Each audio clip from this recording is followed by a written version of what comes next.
I'm going to disable the alarm in this Subaru Outback 2011 because the key fob is not communicating with the car. So when I open the door, the alarm goes off.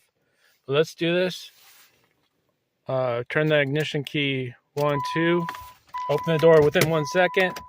Hold the unlock and let's button. see what it says up there in the dashboard. Still holding it. AOF. So that disables the alarm system in the car, so I can go outside of the car now.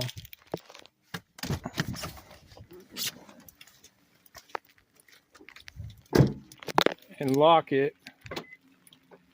And then when I go to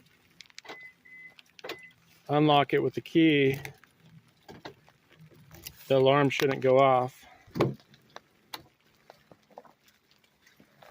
Yes.